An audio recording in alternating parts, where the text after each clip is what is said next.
The FujiCast is an independent loading zone production. The FujiCast. We've been stepping out of the studio a little of late, and as you'll hear in a few seconds' time when Kev joins me, we're back on location. Back up to the smoke again to spend a couple of hours with the new Fujifilm X-T4. Yes, it's X-T4 week this week, but if you're not a Fujifilm photographer, and we're noticing a lot more of you joining the shows these days, you're very, very welcome. We'll also be answering your questions in the mailbag. Fuji, yes, but brand agnostic ones, yes.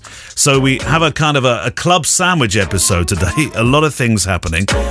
Some questions, then we'll have some X-T4 stuff, a special guest. There was a time when we had a fair few questions asking us, why don't you talk to landscape photographers? And now within the last couple of months we've had three. Well, it will be three by the time you've enjoyed today's show, because we're joined by Portugal Fujifilm X series official photographer Andrew Mumford. He may not sound very Portuguese, and that's because he isn't. But it's a land that sparks his interest in landscapes and enabled him to stop teaching languages and start teaching photography. Today Andrew has a growing YouTube channel, and for anybody starting one of those, he has some interesting thoughts on where the tipping balance is, i.e. where YouTube starts to perform to a degree that it drives your business. But also, he's a landscape photographer who really funds his business through doing anything but licensing, selling books, or prints. Stay tuned, as they used to say, to find out how he does and what he thinks of a move to an X-T4 in landscape terms. Quick hello and welcome to a good few hundred more FujiCast Facebook group users this week who've joined us. If you're new to the show, welcome along. We think between us, well, there's myself and Kev and our two admins, Steve and Pete, that it's a friendly old place, that their Facebook group. Remember the basic rules, though, one of which could have been set down by our mums, dads, or even grandparents. If you have nothing nice to say, don't say it at all. Debate rules, but healthy debate. Even the daftest question, remember, wasn't daft to you once upon a time. And then we love your imagery, of course. It's a photo group, but no mic drop pics, where you simply post something with EXIF data and then run off quicker than a sprinter training on hot coals. Context, please. Otherwise, Peter in particular wades in with a real-life furious emoji face. And the show also has a special guest appearance again from Fujifilm's Andreas Georgiadis, who returns to the ring. Since it's new launch week, we thought it might be a good idea to pose some questions about the new cam. Plus try and catch him with a little jab at the end, but as you'll hear, he's just a little too darn practiced. Spoiler alert. So enough from me. Somebody prize Kev out of his bath of red M&Ms in his celebrity caravan, and let's start this week's show. Well, the podcast is sounding a little bit different this week, and that's because we're not in our warm, soundproofed studio that we normally do the podcast from. We're actually in London again. I mean, although this time, Kev, we're not surrounded by 580 people all screaming and shouting as we start the cast, are we? No, not at all. I am surrounded by you. And if you can hear something outside, that's a street entertainer. Or it could be your fan base, of course, waiting for you just outside, Kev. I never know. When you come to London, you get recognised. It sounds like he's selling hot dogs, so I don't think it's anything to do with me. Right, we've got some questions, and then we're going to talk about the reason why we're actually... Well, should we just talk about the reason why we're actually here first? Yeah, that would make sense. So we're here because of what? X-T4. People kind of knew that was happening, didn't they, really? I mean, it's not been the best kept secret, has it, over the last couple of weeks? No, I don't think there's such a thing as secrets these days in the industry. Is that it all gets out there in the end. But yeah, so we've had a little play with the new camera, and I like it. Do you like it? Yeah, I do. I mean, for me, it's probably got more of the bells and whistles that I would want in a camera. I'd say you probably got more excited about the X Pro 3, didn't you, to be fair? Yeah, to a certain extent. I mean, the X Pro 3 is still my preferred style, but the differences between the X-T3 and the X-T4, I was very concerned that, coming so quickly after the X-T3, that we wouldn't really see anything of merit, and I was concerned that maybe it would just be like a firmware upgrade. But it's not. It's substantial. It's substantially different. Obviously, there's IBIS and there's the screen and all that kind of stuff, which is makes for a very different experience. All right, we're going to talk about the camera in a little while in the show. We'll just do some regular things that we usually do, and then for no other reason, we're just going to go and take this podcast and record it somewhere else. Like I don't know. Should we go to the pub? I thought that was what you were going to say. Do you want to have some questions? And I'll have some questions. Yeah, there we go. So have some questions. I'll pass some across to you. There we go. Right, I'll start, shall I? Dear Neil and Kevin, it's 2020, and I've just finished a week of leave, which is why I have time to do a few things that have been hanging to the bottom of my list for ages. One of those is to write you a quick email to say thank you for your podcast, which is very kind of you. I have a very particular thank you to add for introducing me to Giles Penfound's work. His wisdom has influenced me greatly. Having said that, it's still Kev's line. Your pictures don't have to be good, they just have to be important. That is the best line of the year. I think you've coined the best line of the year. Is that actually your line? It was. Your pictures don't have to be good, they just need to be important. Very good. For fun now, I mostly shoot film. There's a lot of blah, blah, blah online about why film is the best and only medium. But for me, not knowing what my pictures look like straight away takes all the pressure off shooting and makes it way more fun. It also cuts my post-processing on the computer substantially, which I like. My question to you both is, what do you miss about film photography? We've kind of been here before, and you didn't do film photography, did you really? No, not at all. So I don't miss it in any way, shape, or form. But I do. Saying that, I have. The other night, Gemma and I were watching the Jane Bown documentary on not Netflix, Amazon Prime, and you can just those. Even though it's on a screen, those black and white prints. There's something about them that just makes you want to reach out and touch them. Now, of course, that's because she's a bloody good photographer as well. But you can see that it's not just a digital print with grain added to it in Photoshop, you know.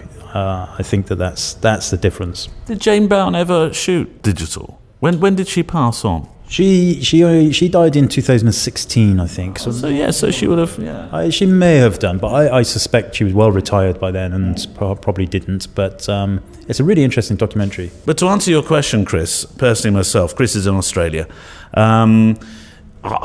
I don't really miss it, no. It's fantastically romantic to use still, and I have a Nikon F5 which I use still from time to time, but I can't say I miss it a lot. Does it look different when you produce pictures? Does it feel different when you're producing pictures? I think it does, yeah. There's a whole different process to it, and it's that slowing down process that I think I enjoyed about it, but I don't necessarily miss it, I wouldn't say. Right, your question. Okay, this is from Ivan Kriath from Skiatook, Oklahoma. Skiatook, Oklahoma. That just sounds cold, doesn't it? Skiatook sounds like somewhere in Greece. Skiatook, Oklahoma. He says, Dear Kevin and Neil, long-time listener of the show and enjoy it very much. I'm interested in becoming a professional photographer. My main interest would be event, portrait, and possibly weddings. I have no professional experience. I'm a little lost as to how to put myself out there. That first step is a little elusive. I would appreciate any advice you may provide. And then he goes on to say, a couple of quotes at this end of the email caught my eye. He said, P.S. Kevin, my mum Ethel, all right Ethel, how you doing? Always tells me to protect my top knot and keep your powder dry. Do you remember we mentioned that? Oh, you mentioned it. What does it mean? No, Gemma always says to me, keep your powder dry. And so I think that means, you know, don't get yourself in trouble. Don't say things that could come back and haunt you. I'm not sure about the top knot. That must be something to do with the tie. And then he goes on to say, take the risk of thinking for yourself. Much more happiness, truth, beauty, and wisdom will come your way. And that's a quote from Christopher Hitchens, 1914 to 2011. Some people didn't like Christopher Hitchens' politics much, but I tell you what, he was a very bright man. What was the question? What was the question? So how does he get into photography? How do you become a professional photographer? Well, we've covered this many times in terms of how we both got into it. But ultimately, you know, you cannot just kind of get your phone plumbed in and get a website and then wait for the telephone to ring. You've got to get out there. You've got to start making pictures, whether that's portfolio shoots or getting models if you want to do portraits. You know, getting everything out there. Get your Instagram sorted. Bang on some doors. It's effort. It's grind, and you know, it's hard work, and that's ultimately what you've got to do. There's no shortcuts in this. There's too many people in this industry for shortcuts to work these days. It's all about hard work, trying to separate yourself from the crowd, trying to be a little bit different, and if you can do that, then the work will come. But you know, you have to find that. I won't say USP because I don't think there is a unique selling point anymore. I think they're all being taken up. But you know, you need to find something that's going to give you something to sell. Isn't your USP? Isn't your USP you though? Isn't it? It's when people come to your website and they like you. They like something about you as much as your photography. Yeah, absolutely. You know, your personality is part of it and your demeanor, but ultimately that's not relevant at the beginning when you're very first starting out. So, you know, Ivan says that he wants to become a professional photographer. How do you do it? You know, that's the elusive step. And there's no book, there's no stage one, step one. It's not like flying an aeroplane. You know, when you see the pilots and their logbooks, and they're like, number 1, make sure all the doors are shut. Number 2, close all windows. Number 3, press start. And they do that. They have a log. There's a checklist. Checklist, yeah. Unfortunately, photography, there is no step 1, do this, step 2, do that. It's graft, hard work, and but ultimately you've got to get the pictures, get them online, get them out there. If you're interested in corporate stuff, then make a flick, what they call it, a lookbook.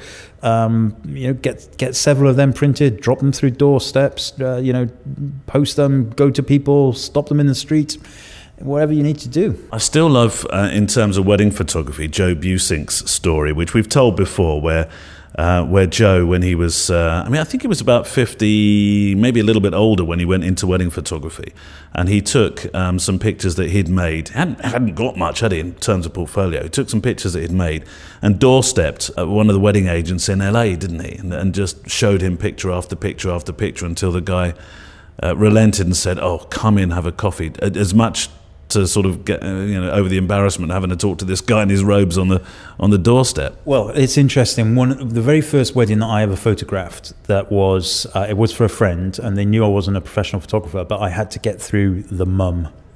So the mum, and this mum was well known in the mum society for being a little bit feisty. So I went round their house, and she said, bring some pictures. And of course I had no wedding pictures whatsoever, which they knew. So I took some pictures of some birds that I'd taken, some penguins, and not penguins, puffins and stuff like that I'd taken. Find puffins in Malmesbury. They were in a zoo.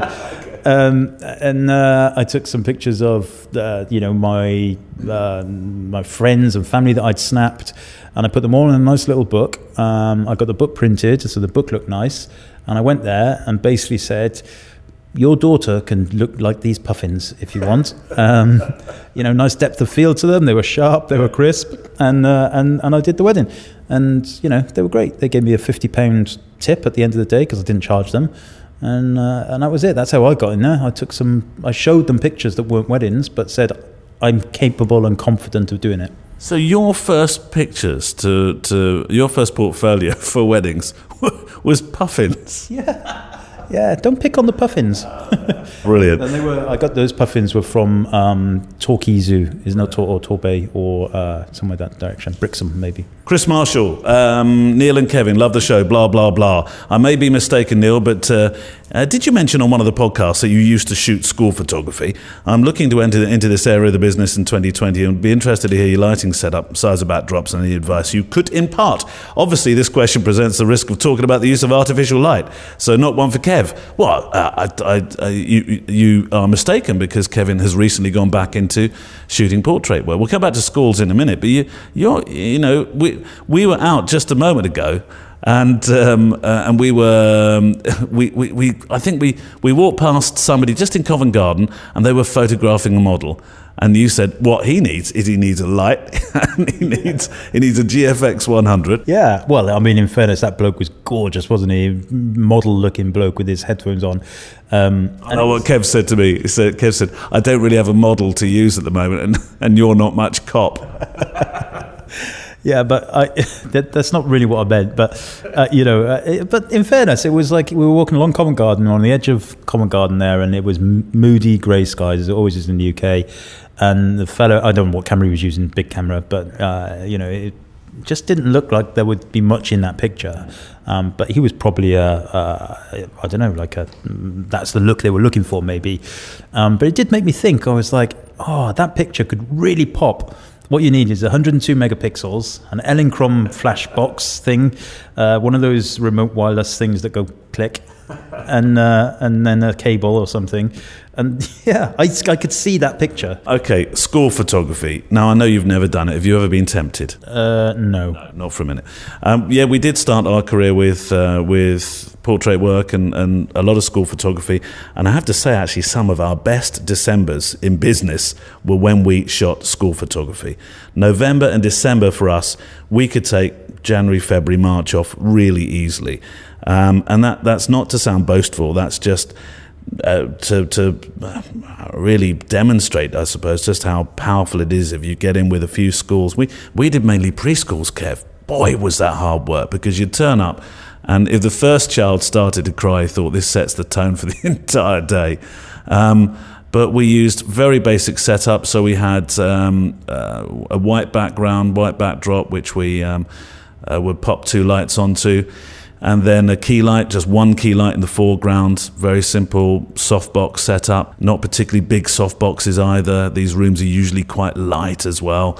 And then we progressed after a while. We used one of those light tents. I forget what the actual name of them is now, but you stick the light within the tent. Lasterlight. Yeah, Lasterlight, that's it. And that's a way of cutting down on the space that you need. That was brilliant. We used that. At the time we were shooting Canon 5D, I think. Maybe a Nikon setup as well. And that seemed to work really, really well. The whole thing was shot f8, 1/2, I think, something like that. And we used to pile through these shots in a day, and that was about as complicated as it got. Tempted? No, but what I would say is really interesting, because I know people who do school photography, and they do still make a lot of money out of it, because every school still has a portrait of every child plus their siblings, plus one of every classroom, plus one of the whole school and everything. But what's always struck me about the pictures we've had from our kids, and the pictures are lovely, there's nothing wrong with them, and we've bought them because they're our kids. There's nothing creative about it, right? Nothing. And that, just as you were just saying there, f8, white backgrounds, Lasterlight pop-up box and everything. And I was just thinking, surely there must be an angle for doing, like creative black and whites, or using a leaf shutter camera with high sync speed spies, high spike. One of those. Yeah, high sync thingamajiggy. And there must be an angle for that, but it just seems like it's so factory. Boom, boom, boom, boom, boom, boom, boom. Well, there's 2 schools of thoughts on this, because I quite like the pictures that come out of Jack and Thomas's school, where they still have the mottled blue background. The child ages just a little bit each year, but the black background never changes. And as a photographer, you might expect me to say, no, I want something really creative, moody, sort of, let's create Rembrandt lighting, and just, we tried it, and we tried some black and white stuff in particular, and parents never bought it. They just were entirely disinterested. In fact, we tried, I'm going to get in trouble for this, but we tried the kind of preschool where every child is called Freddie and Tarquin. And we thought, this is a place where black and white is going to sell. Zippo. They just wanted white, f8, 1/125, and that was it. It never really sold. I had a friend in school called Tarquin who ended up in prison, and that is a fact. Oh, there we go. It wasn't that kind of school. Do you want to go for the next question so I can dig myself out of a huge hole? By the way, if you're listening to this, and I don't know why, you wouldn't tune in the sense of radio where you're sort of 15 minutes in and thinking, why is it all echoey? That's because we've come to London. We're trying a brand new camera. It's the X-T4 launch, and we're going to be talking about that camera in a very short while. But we thought we'd get some of your questions in. Kev, your turn. Okay, this one's from David Payama, I believe. My question is, how do you deal with videographers in the weddings? They seem to be everywhere, blocking the view of the guests everywhere they go. I've been struggling with them mostly in the ceremony time. I tried talking to them beforehand so we can be in the same place, so we can be on the same page, and to not block each other or ruin the shots. But as soon as the important stuff happens, they crowd the area around the bride and groom, leaving not so pleasing spaces for me to photograph. What would you do? Thanks in advance. Oh, see, the thing is, this is from a photographer about videographers, and I'm absolutely sure the videographers, if there was a wedding videography show, would be saying exactly the same about us. Who do they think they are? They don't own the shoot. We've got just as much entitlement to be there. It's about working together, and I found usually it's not difficult. It's not. There's one guy, and I threatened to put the picture up last time, and I must put it up. I've still got it. It's on my phone, I think, of the guy that walked in front of the couple while they were having their first kiss, because he'd got his cameras sorted. I showed you that one, yeah. And also he tracked them all the way down the aisle on the processional, so nobody could get a picture. But then you could have a photographer that's just as half-witted as that do that to a videographer, couldn't you? Yeah, I mean, I've had a couple of experiences where they have been pretty much in the wrong place all the time, and I just you know what, I just get on with it. I move myself around, do my best, and work to the assumption that should anything untoward happen, then I'll just have to say to the bride and groom, look, you know, this is what happened. But generally, I have to say, all, you know, they're very good. They're professionals as we are professionals. They have to do their job as we have to do it. I remember this one wedding, though, it was terrible. They had a videographer there, and this was a wedding I shot in Switzerland. And he just leaning against the wall, didn't do anything, got a nice view of the rooms, just, you know, just got on my nerves, really. So that film's coming out shortly. Oh dear. I think when you're working with other people, the best thing you can do is just be polite to them. This particular guy I'm talking about, when I walked in the room in the morning, I mean, I was never going to see eye to eye with him, because he said to me straight away, man, you're in my light. Have you ever worked with a videographer before? Like, I'd only shot 1 or 2 weddings. And I think he was up for a fight, to be honest, from the start. But there we go. Would you like me to put that picture in the Facebook group? Should I put it, or is it a little bit, because it's very obvious who the guy is? Well, what you should do is put it in the Facebook group, but put one of those smiley emojis on his head. So then nobody will know. Yeah, but then you can't see his Casey Neistat glasses that he was wearing as well. Let's just not do that. No, okay. Right. Hi, guys. Well, one more question, then we'll do something different. Hi, guys. Love the show. I shot an interesting 2-hour event with vendors the other day. However, under 20 people showed up. There was a bit of this is from Joseph Abad, and there was quite a long email here, so I'll fill in some detail. The event, Kev, was harder than just 20 people. The light was a challenge. Visually, the place sounded like a tough nut to crack, to be honest. To me, it sounded like, he didn't say, but it sounded like white walls and nothing particularly interesting kind of place. Anyway, Joseph goes on, I told my clients that I would shoot this event in a documentary style, so I stayed away from getting in everybody's face for portraits. But what do you guys do when things are a bit uneventful and bare? Do you change your game plan?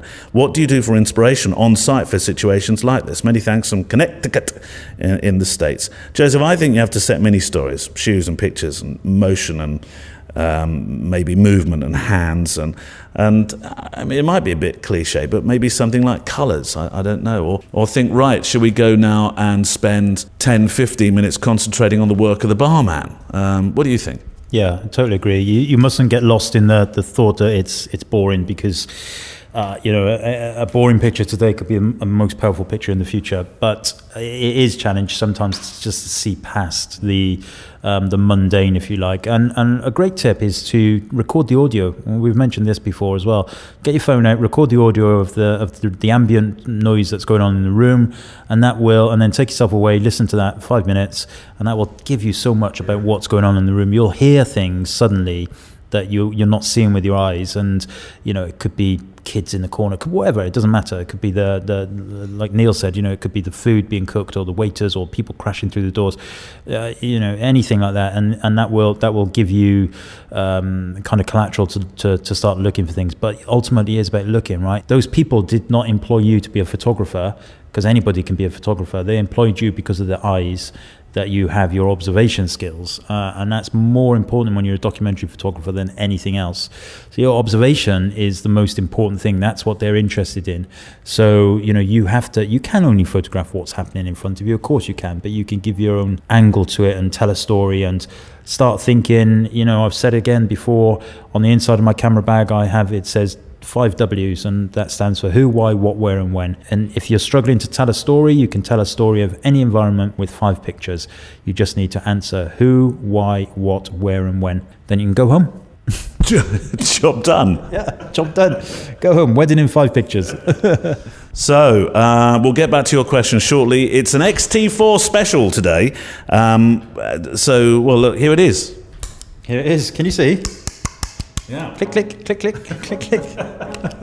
This is the X-T4. We've got to move away from Fuji HQ now, because there are, I think, other people going to test the camera out. We've got a couple. We're going to talk about them, what we like, what perhaps we're not so keen about, and where should we do that?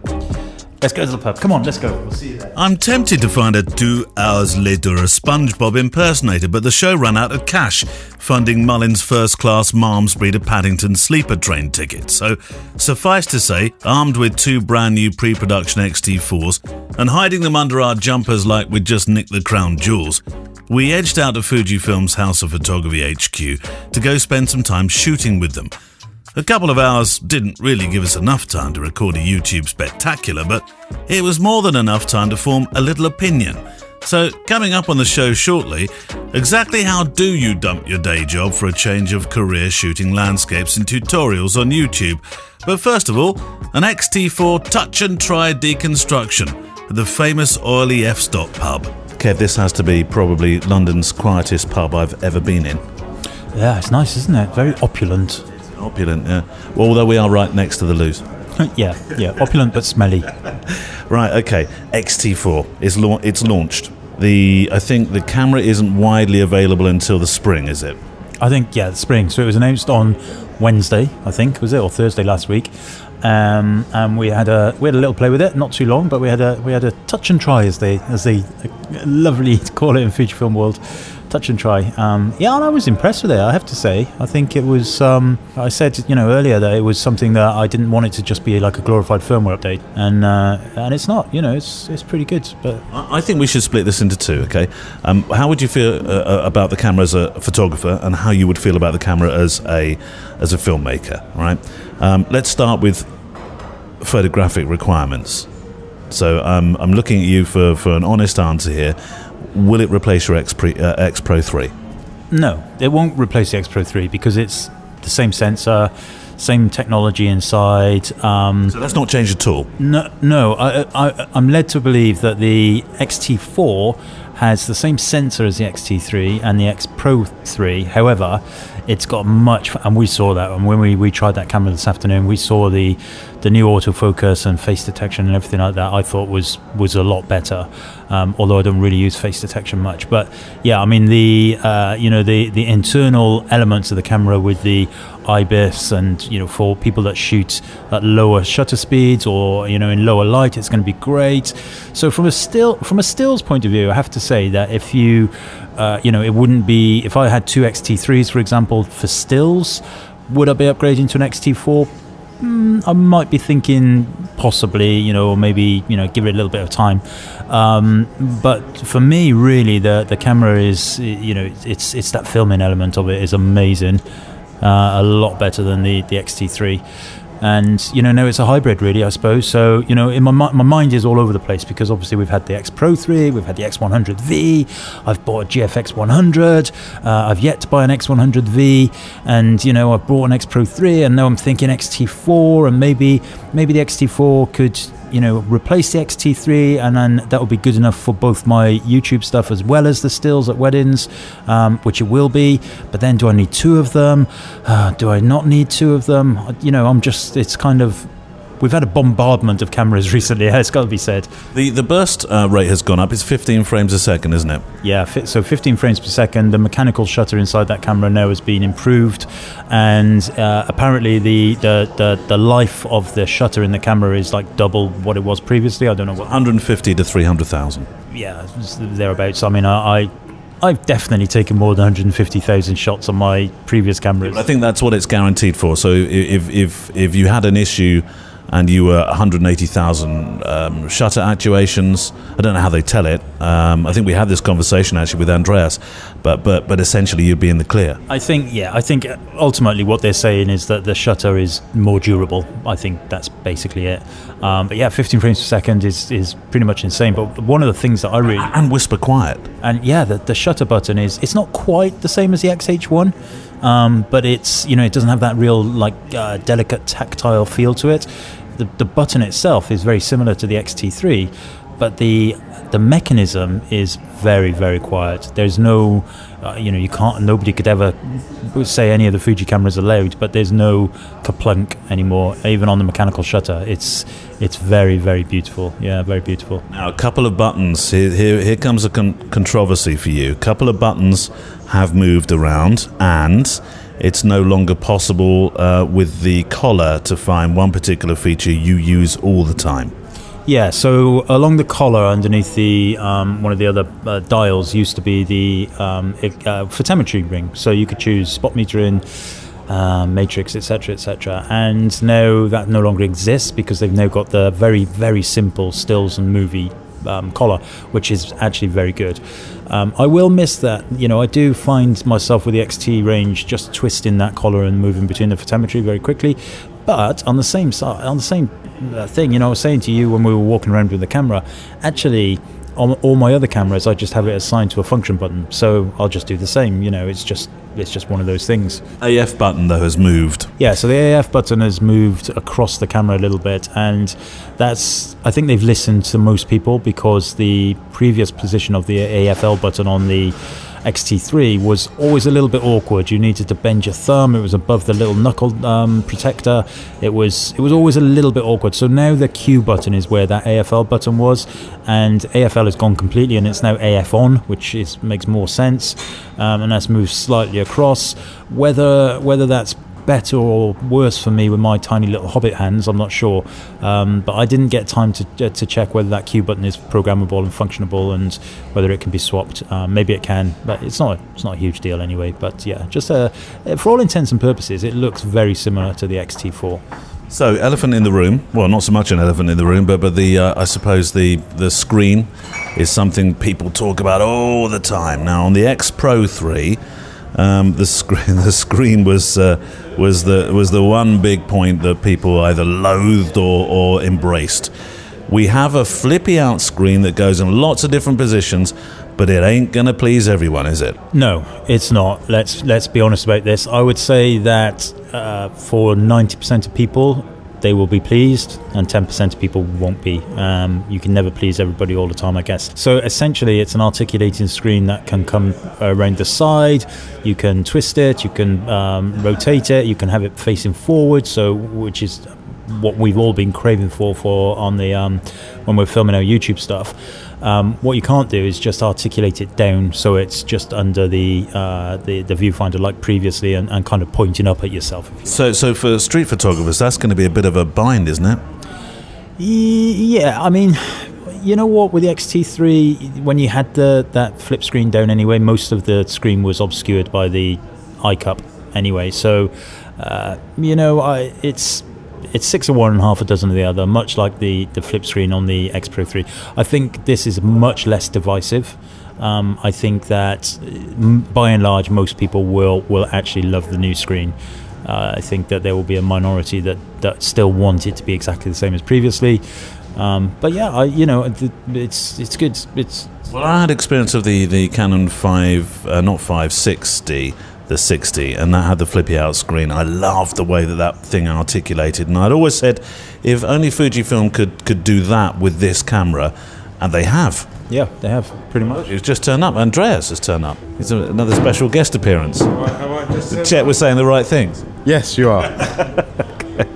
Should we split for a drink and then ask some more questions? We'll talk about the filming of it. Yeah, the film ability of it. So, more on the X-T4 launch soon on our X-T4 special guest time actually now, and over the next couple of months we've got some real characters for you, and there are 2 special editions that we have some recordings for already, but require a little more help from you as we move on with this, so listen up. Number 1, we'll be doing a special on personal projects. Now, it's a subject we've talked about on the show from time to time, and we both have some recordings in the bag from over 2 to 3 months ago that are waiting to be aired on this subject. But to make it into a special, we need a few more fabulous stories and projects from people just like you.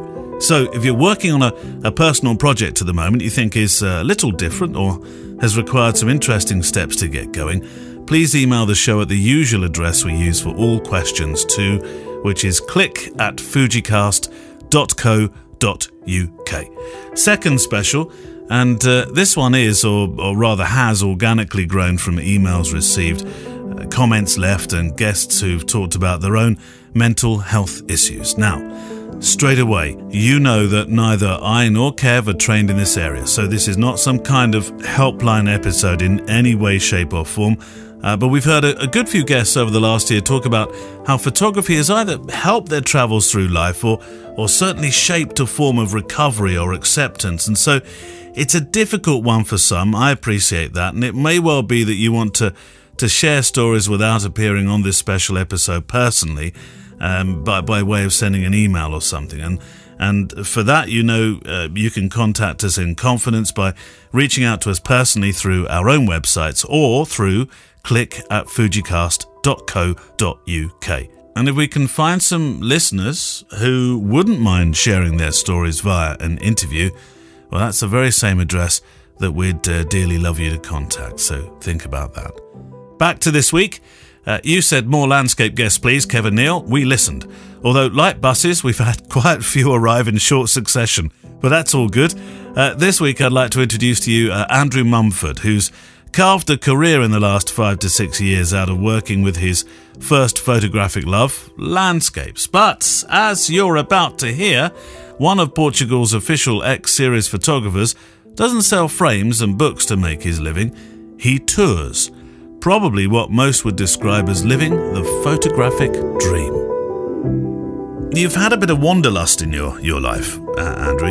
You're a British lad who ended up living in Lisbon, which explains the Portuguese ex-photographer status, of course. Is Portugal the resting stop now, or is that suitcase tapping at your conscience at all? No, I am Portugal. I've been here for over 20 years now. I've actually lived more of my life outside of the UK than I did in the UK.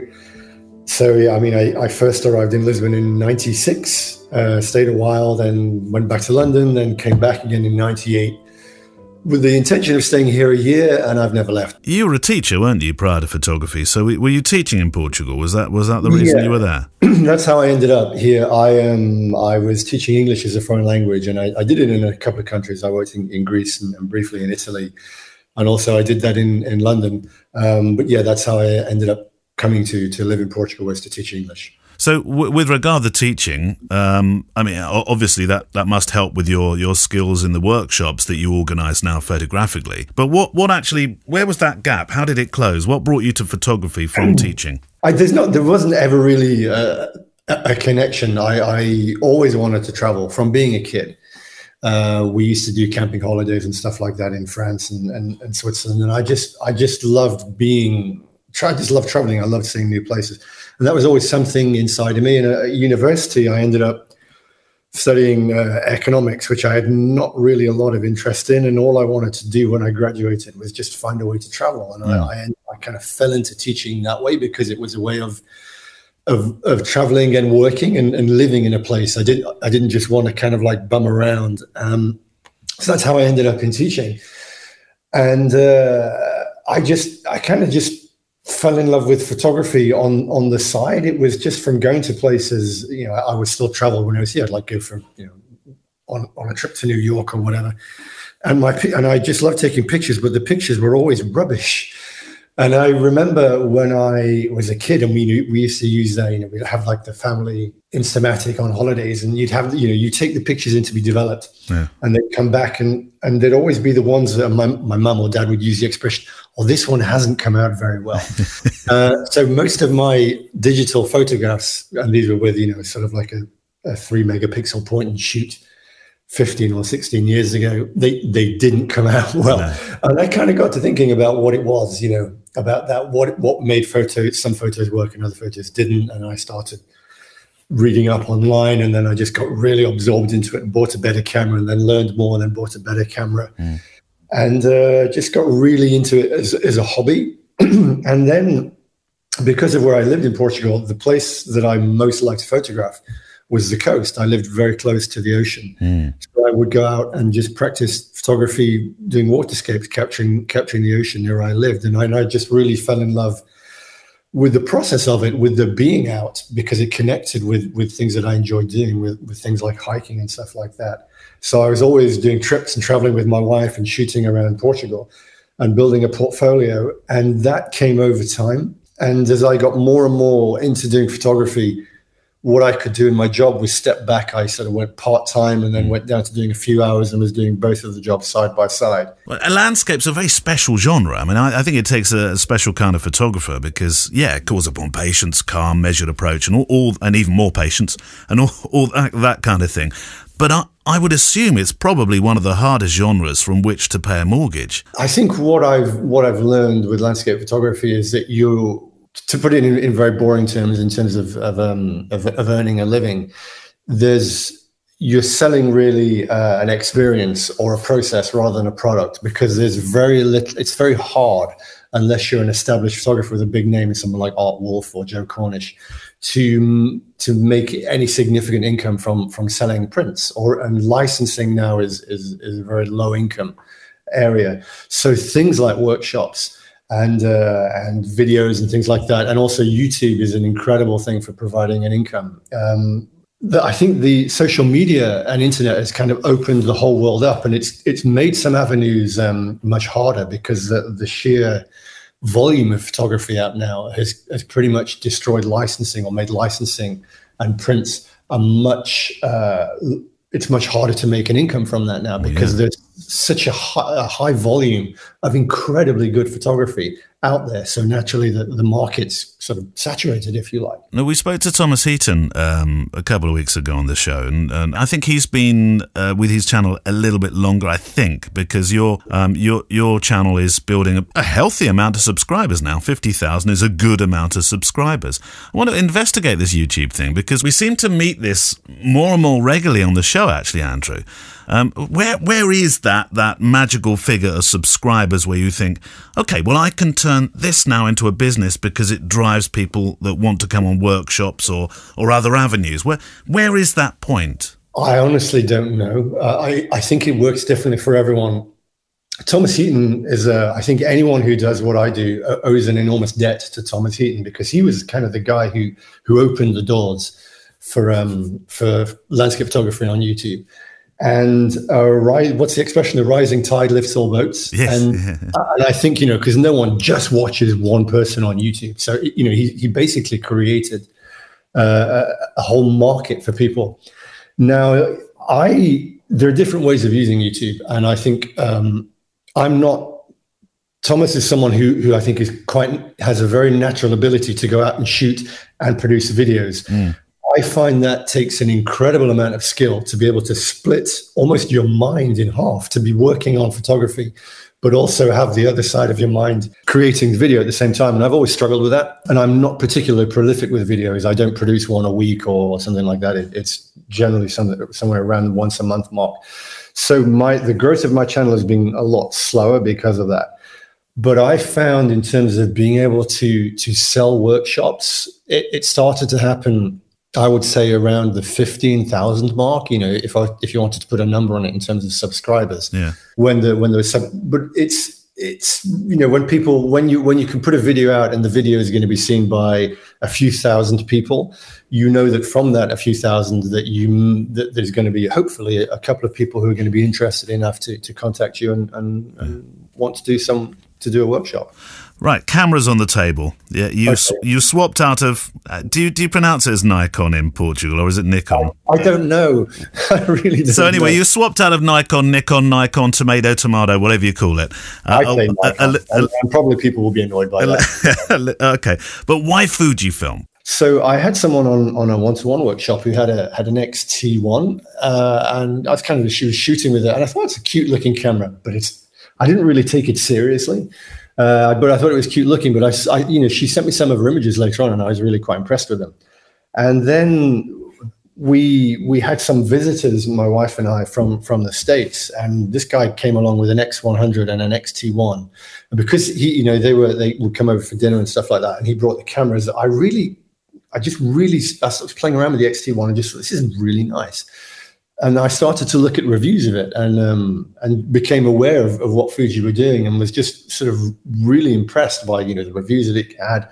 So I thought, well, what I'll do is I'll get an X-T10, which is the really small one, and I'll have that as my carry-around camera, but I'll still keep my proper Nikon. Mm.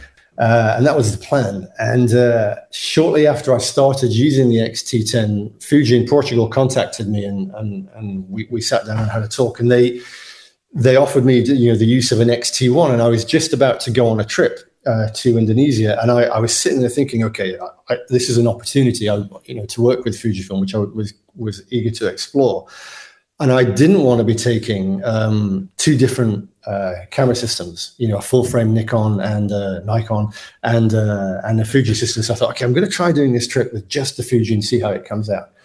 And I just I spent 3 weeks traveling around Indonesia shooting with the Fuji cameras and just loved them so much and enjoyed photography with them so much and was happy enough with the images that I just stopped picking up the Nikon. It was just an organic thing. It wasn't like a decision. It wasn't a plan. I just realized I wasn't using it anymore. And it's been a busy 12 to 18 months for Fuji, isn't it? I mean, new cameras, new lenses. Does the X-T4 now take your fancy? I mean, you were talking about the X-T range. Yeah, I mean, it does. It's got a few things. The Ibis thing is something that as a landscape shooter where I'm mostly on a tripod doesn't interest me that much. Ibis wouldn't be something that would necessarily swap you, would it? No, but from a producing videos, it has a lot of features that I'm interested in. The Ibis is nice at doing very quick, spontaneous handheld shots, getting B-roll and things like that. And just the little thing like the flippy screen, when you're sitting in front of the camera talking, it does make a difference.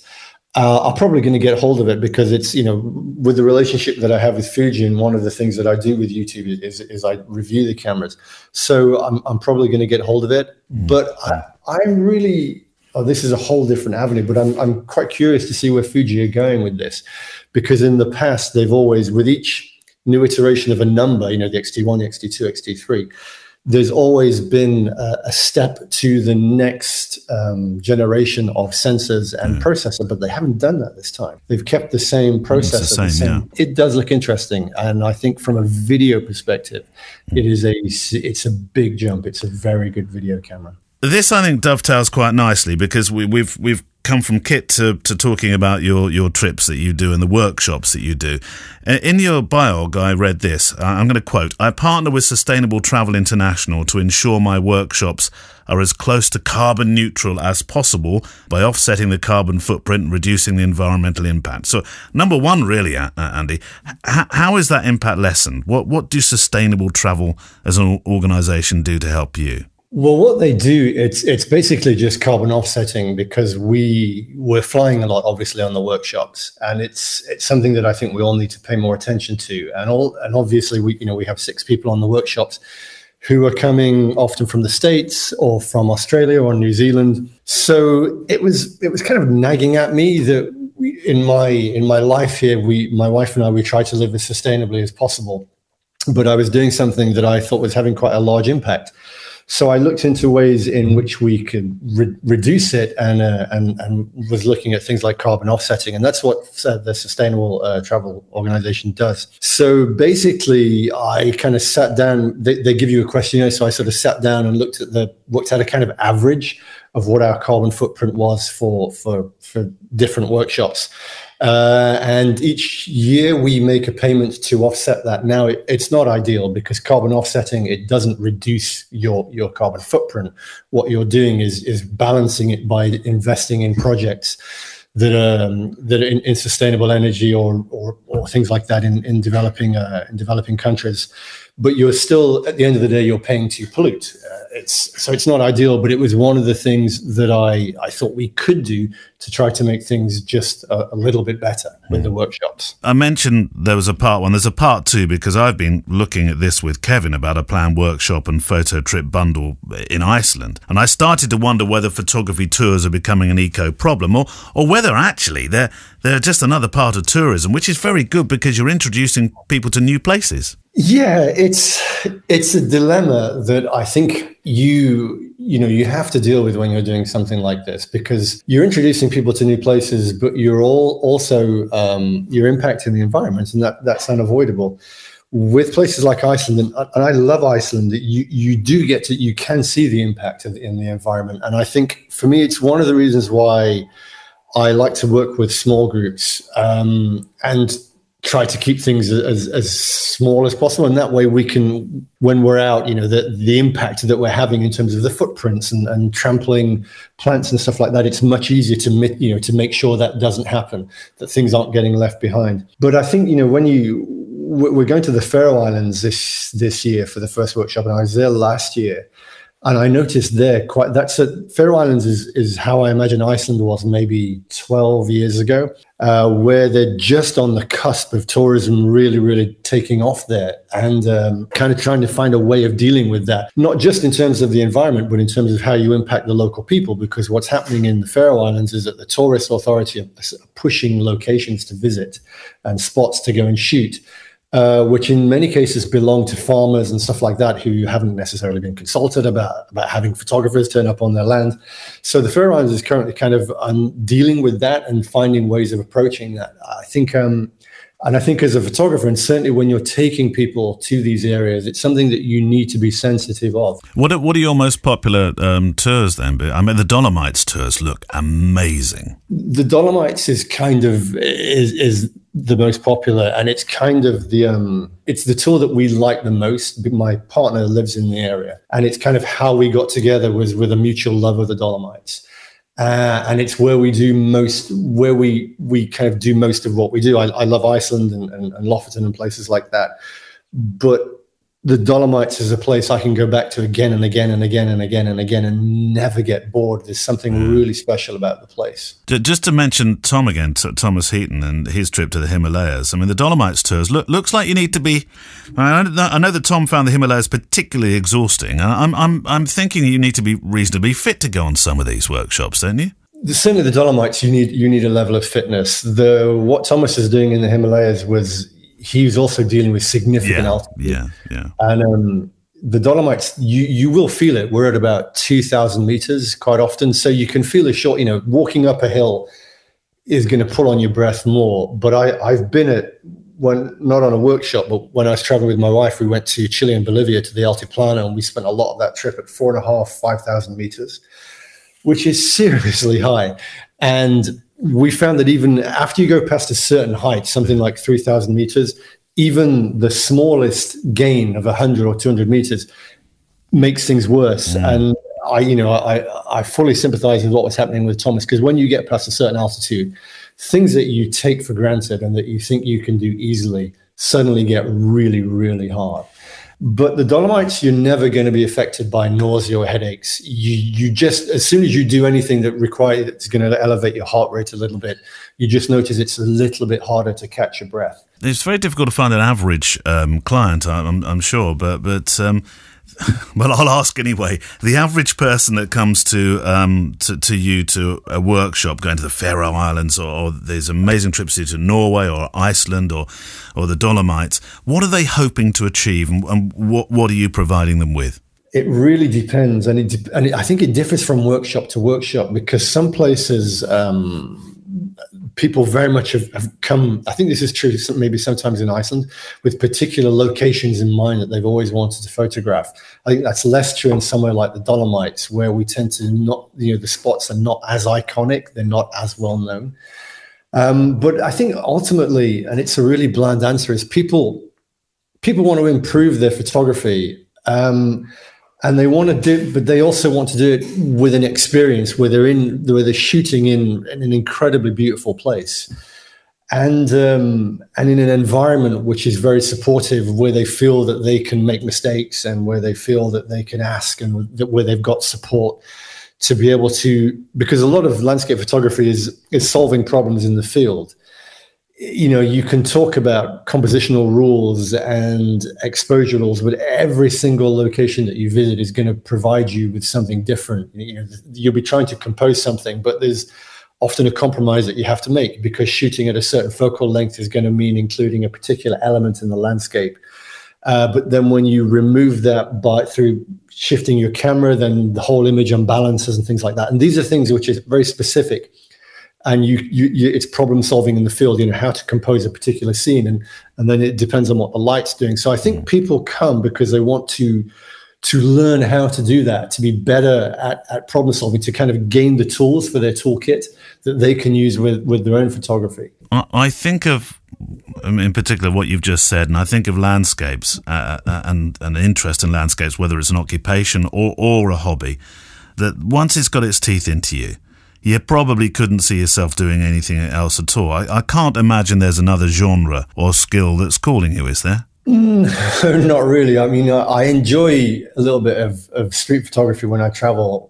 When, trips that I've been with my wife, places like Asia or Morocco, where I'm not shooting so much landscapes. I do enjoy photographing people. It's quite fun. But really, landscape is always going to be what it's about. And in terms of skills, yeah, but there are always going to be skills around landscape. Learning video has been a new skill, but it's been always to support, landscape photography. There are always new places that you want to visit, places that you want to see. There are things that I would love to do. I'd love to visit Greenland or Namibia. But at the same time, I love going back every year to the mountains. I love just being there. And I think that's a key thing for landscape photography. I think people who are into landscape photography are fascinated by the landscape. And being there in those places, in a magnificent place, standing in front of a mountain when the sun rises and feeling that is certainly for me is what drives the photography, because you want to try to find a way to communicate that feeling. Even if no one is ever going to see the image, you're trying to almost make sense of how you're feeling, because there's an awe there, when you're standing in a beautiful place and everything around you is stunning. And I think the camera, in many ways, is a way of kind of trying to distill and refine that experience into an image. But to do that, you have to be passionate about the place anyway, about being in those places. And I think that's something that you never lose and never goes away. Thanks to Andrew Mumford, and you'll find links to his site, work and workshops in the show notes, and of course on the website, fujicast.co.uk, next to this episode. So, back to our X-T4 special this week, The Beast.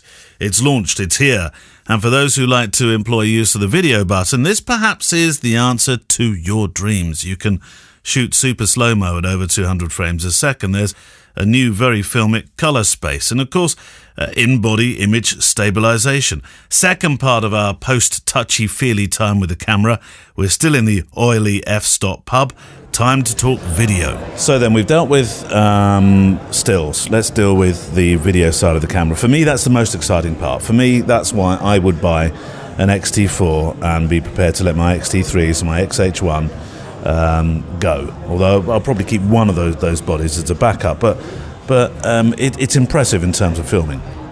Yeah, it seems to be. I mean, the slow motion, was it 240 frames per second? Yep. I would think.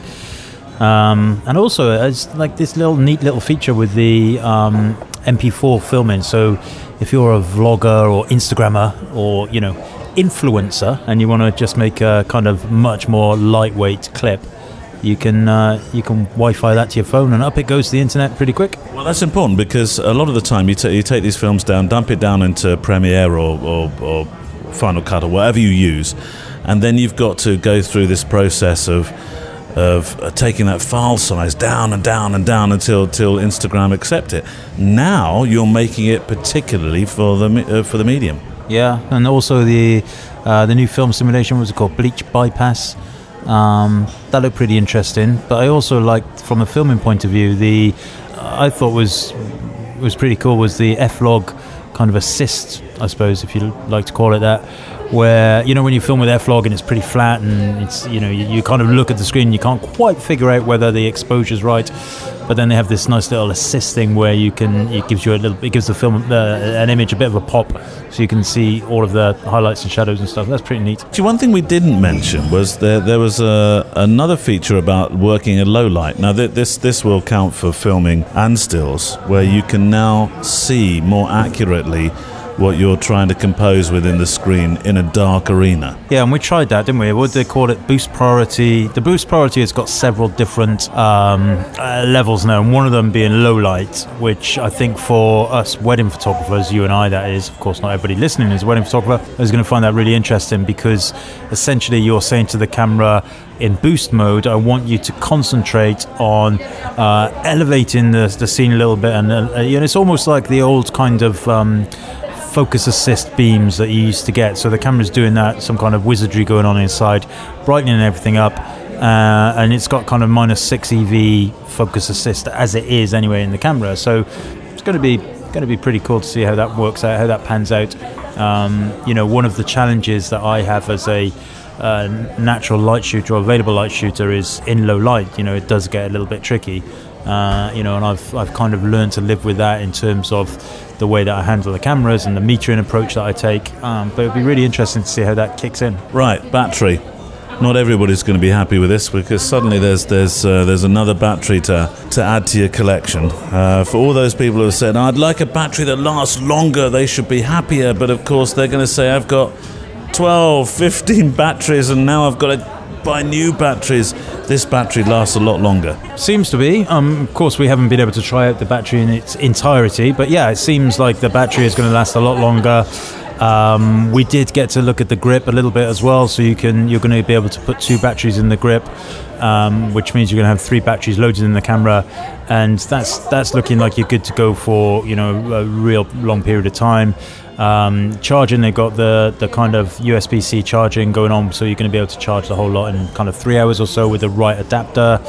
Yeah, it all looks pretty promising from the battery point of view. You know, we live in that world where people are going on about, you know, the batteries don't last long enough, and then the only way to deal with that is by changing the capacity, and so no, the batteries last longer. And there you go. That's real life. All in all, as a user of a camera, do you think those that film with this are going to be happier, or those that photograph with this are going to be happier?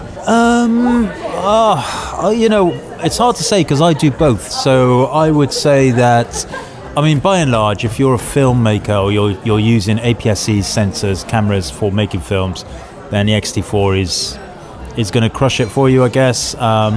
You know, currently the XH1, the toss-up is between the XH1 and the X-T3. My preference has always been the X-T line over the XH line, and now the X-T4 kind of takes the best of both those cameras and brings it all together in one even better situation. Smaller than the XH1, has IBIS, has the fully articulating screen, has new film simulation, also has the new kind of AF sensors and the face detection and all of that stuff. So the X-T4 seems to be the way to go for those who want to shoot kind of film.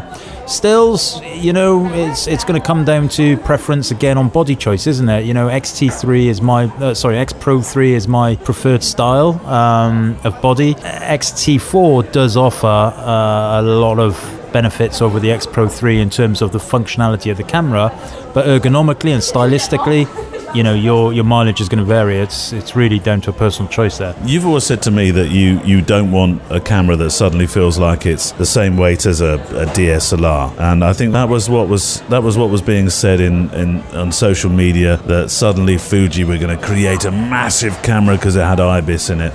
This, to me, doesn't feel like it's a lot heavier. It isn't a lot heavier at all. It doesn't feel like it's a lot bigger. It isn't a lot bigger at all, is it? No, I think that's what happened with the XH1, you know, and I mean, I remember making a film on my YouTube channel saying we need to talk about the XH1. I never bought the XH1. I didn't like the XH1.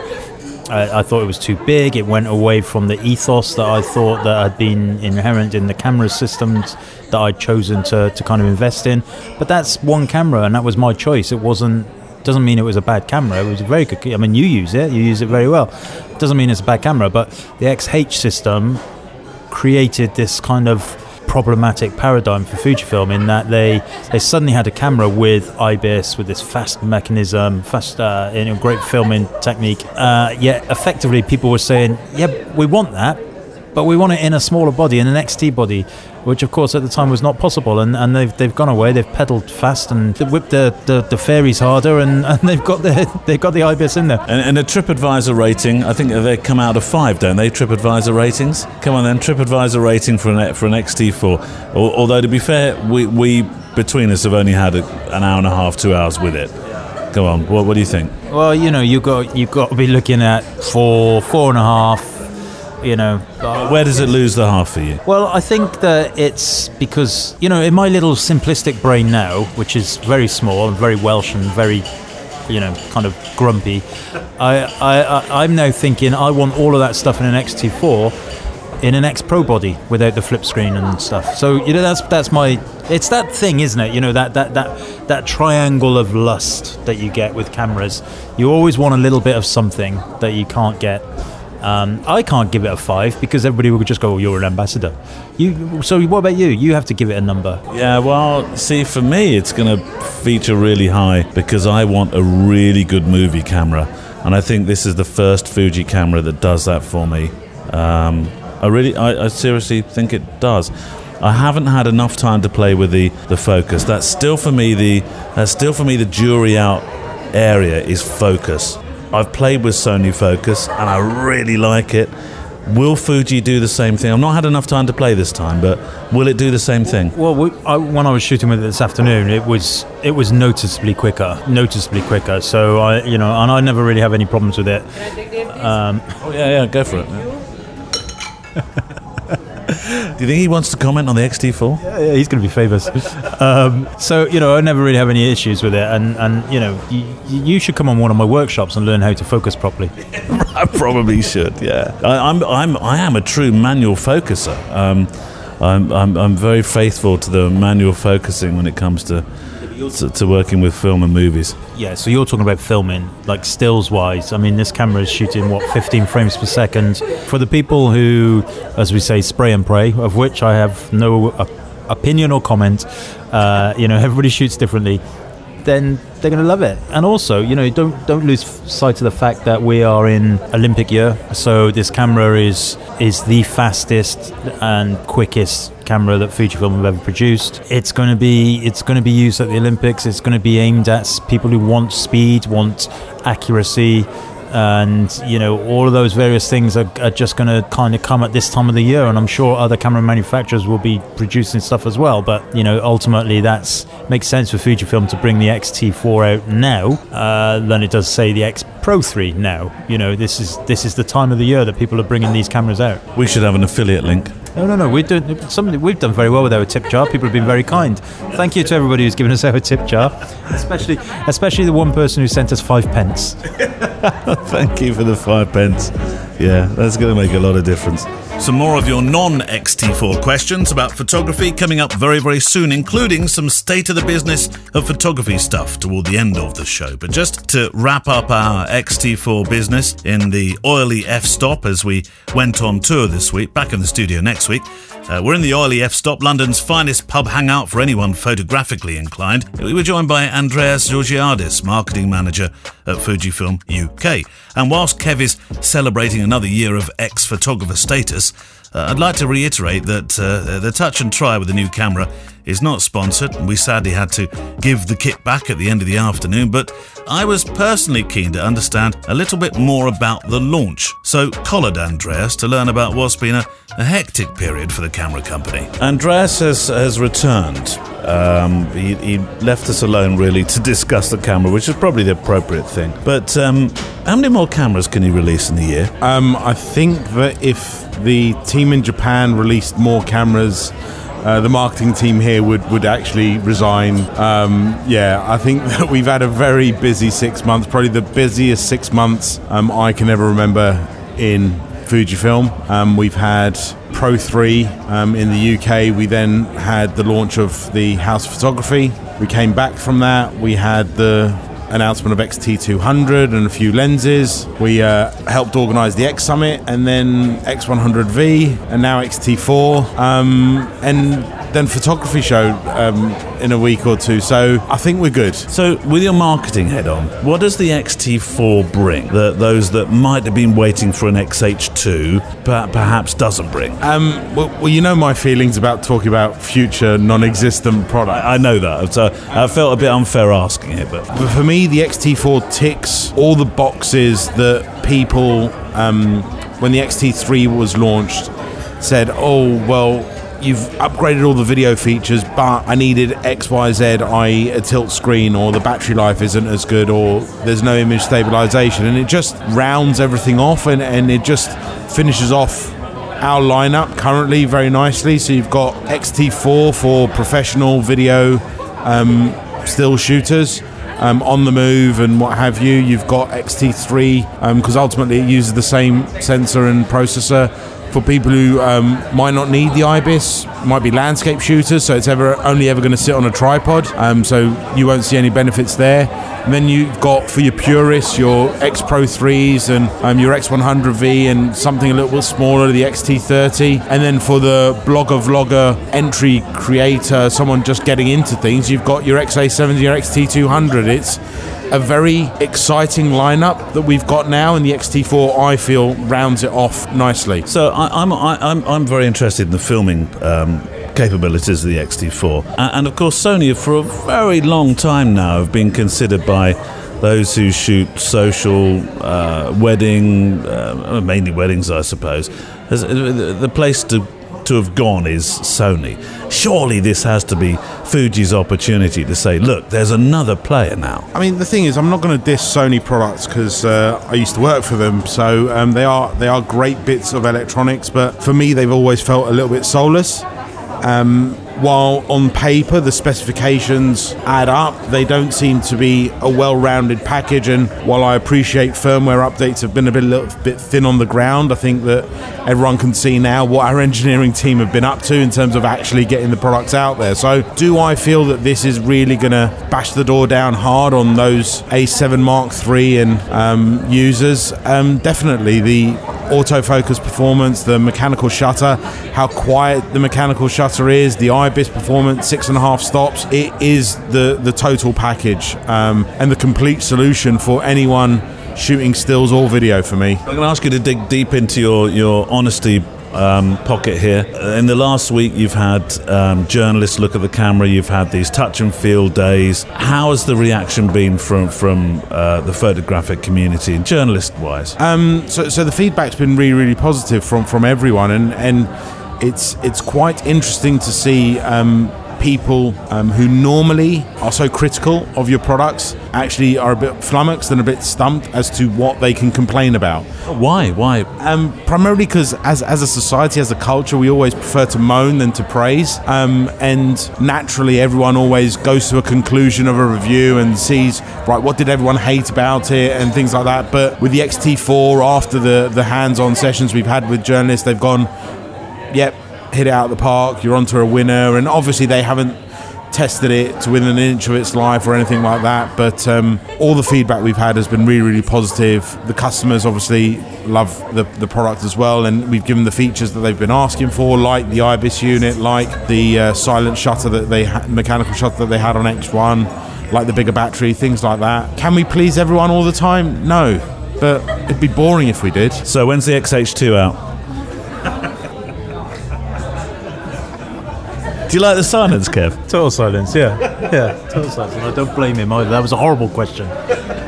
Well, you can't blame a man for at least trying on your behalf, can you? And so with our pre-production loaners snatched from our grasps, we made our way back through the London rush hour traffic to sit and eat vegan bakes on Paddington's Platform 1 to await trains back home.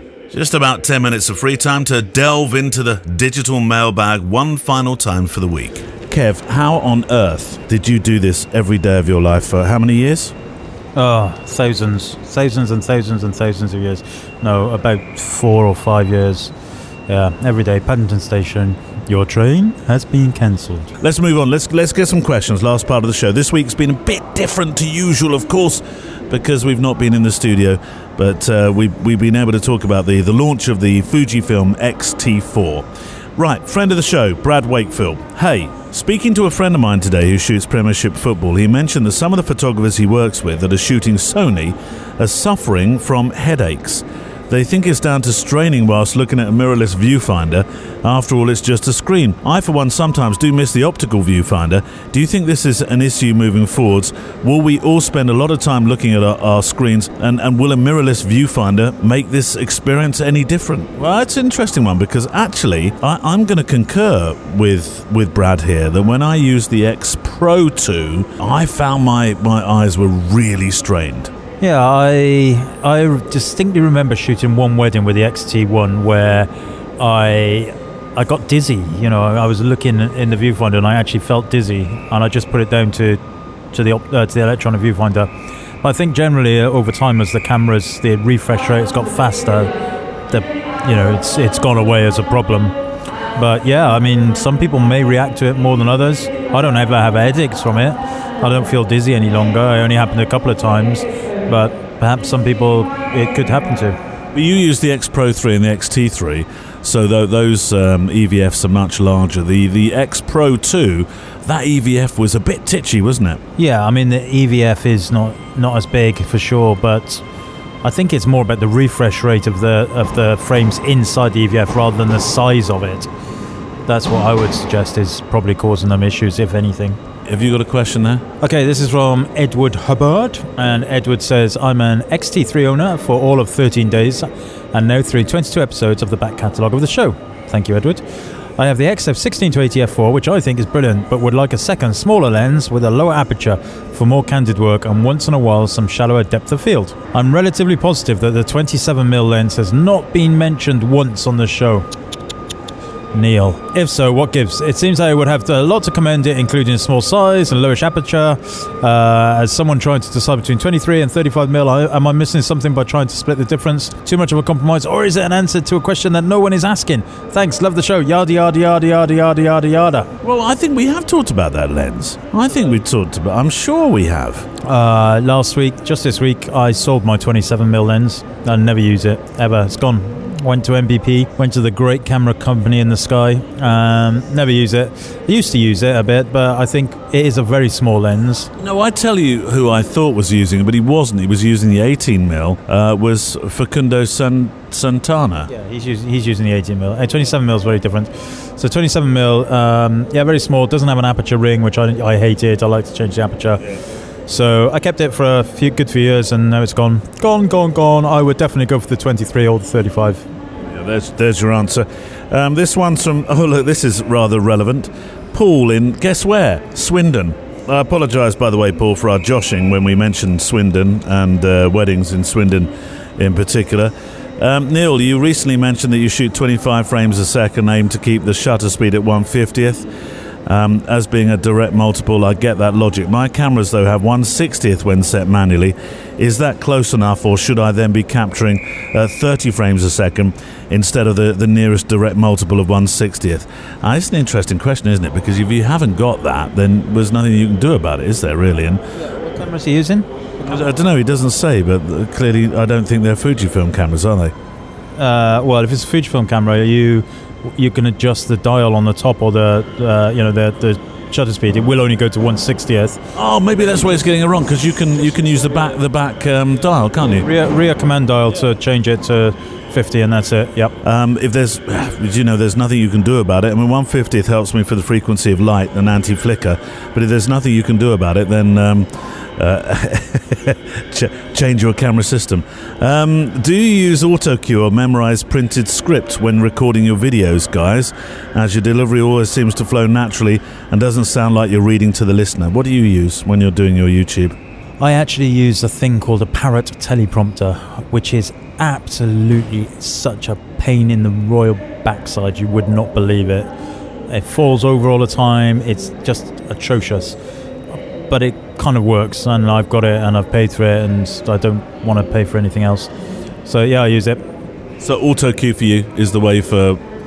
Yeah, sorry, very long-winded way of saying yes. Yes, auto cue. And P.S. Has Kevin thought aperture numbers, episode 54, relative to 1.4, f1.4, is the same light transmission on any focal length. Size of the physical opening changes according to focal length, which is what mainly affects the change in effective depth of field. There we are, let's put pause. We were talking about that. Yeah, that's what I said. Your question. Okay, I have one from Lance Upton. Lance is from the greatest city on earth, NYC, New York City. He says, hi guys. Isn't it Merthyr Tydfil? Yeah. Mm-hmm. Interesting to hear a question recently on listening to music whilst working. I know you listen to audiobooks while driving, Kevin, and I think Neil said he listens to podcasts, usually. But I wonder what music inspires you when you're editing. I find music really models the way I treat photos when post-processing. That's interesting. So what moves you both? And a question for the listeners also. So keep up the good work. Well, a lot of my editing actually takes place late at night. We're watching Netflix. Oh, I can't watch anything while I'm editing. I've sorted my studio out recently, so I've got my record player back up and running. I'm listening to a lot of Glenn Campbell, Guy Clark, Thames Van Zandt, Steve Earle, Emmylou Harris, Nancy Griffiths. I'm listening to a lot of that now. I find it really sad to watch Glenn Campbell now, because I thought that was a really sad end to his career. What, dying? Well, yeah, obviously. But the way that he went, he couldn't remember his songs on stage and stuff. I found that really difficult to watch. It was. I went to one of his last concerts in Cardiff, and his daughter had to keep prompting him to tell him what to do next. Yeah, it was very sad, but a living legend. In fact, I got his T-shirt on. The one that Ben Gillett gave me at the X-Weddings conference. No way. Yeah, Glenn Campbell t-shirt, yeah. Wichita Lineman is one of my favourite songs ever. Yeah, a lot of good songs. Right, last one of the show then. Thomas Verhoeven sent in a survey, so it's not so much a question but a survey. Thought you might like to join in with this. Thanks, Thomas, because there's some interesting takeaways or revelations. This piece in its entirety, by the way, is on Petapixel, but Your Perfect Wedding Photographer, there's a website that vets and connects wedding photographers with interested couples, has released the results of their 4th annual photographer survey, and it contains some interesting info about how much photographers are making, the brands that they're using, and how much they spend their on their work time and much more. So here we go. Wedding photographers spend only 4% of their time actually taking pictures. Yeah, I always say to people, 10% taking pictures, 90% business. So they say the vast majority, 55%, is spent on photo editing, followed by business admin 18%, culling 11%, and communication 7%. All right, average number of weddings shot in a year, 28, down from 29 last year. Yeah, mine were down for sure. That's only one, isn't it? Mine were down a few more than that. Although saying that, average is very, very weird. Like, I never work in August, so my average is always very peculiar. Average full day starting package, $15.90.